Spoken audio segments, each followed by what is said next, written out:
আমার বুঝজ্ঞান হয়েছে থেকে আলহামদুলিল্লাহ এ দোয়া আমি কখনো ছাড়ি নাই, আল্লাহর ফজল আমি ঠকিও নাই। অবিবাহিতরা এই আয়াত এই দোয়া ঠোঁটস্থ করে ফেলবেন, সকাল বিকাল নিয়মিত প্রত্যেক নামাজের পর বিভিন্ন সময় পড়তে থাকবেন অনর্গল। ছেলে হোক আর মেয়ে হোক, জীবন সঙ্গী নিরূপণ করার ক্ষেত্রে নবী করিম সাল্লাল্লাহু আলাইহি ওয়াসাল্লামের ঐতিহাসিক বক্তব্য রয়েছে, আপনারা অনেকে জেনে থাকবেন। ফাজফার বিজাতিদ দ্বীন, তিনি বলেছেন বিয়ে তো করা হয় সম্পদ দেখে, রূপ লাবণ্য দেখে, বংশমর্যাদা দেখে, এক একটা জিনিস দেখে অনেকে এক একজন বিয়ে করে, কিন্তু ফাজফার বিদাতের দিন তোমরা ধার্মিকতা দেখে বিবাহ করবে।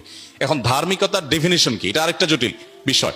কারণ আমরা দেখি আজকাল অনেকেই আছেন যে দাড়ি আছে, টুপি আছে, মাশাআল্লাহ পাঞ্জাবি আছে, আবার মাদ্রাসাটা ব্যাকগ্রাউন্ডের, ধার্মিক মনে করে কোনো মেয়ে তার সাথে বিবাহ বন্ধনে আবদ্ধ হয়েছেন, সাংসারিক জীবন দেখা গেল মাশাআল্লাহ না দুঃখিত, তিনি বিয়ে করেছেন মাশাআল্লাহ দেখে, সাংসারিক জীবনে সেদিন নাউজুবিল্লাহ পাওয়া লাগতেছে। আবার এর উল্টোটাও হয়, বোরকা পরেন, হাত মোজা পা মোজা মেনটেন করেন মাশাআল্লাহ, ইসলামিক ব্যাকগ্রাউন্ড সবই ঠিক আছে, কিন্তু বিয়ের পরে ওনারও নাউজুবিল্লাহ বা আস্তাগফিরুল্লাহ পড়া লাগতেছে। এর কারণ হলো ধার্মিকতা আমরা বেশিরভাগ ক্ষেত্রে পোশাকে খুঁজি।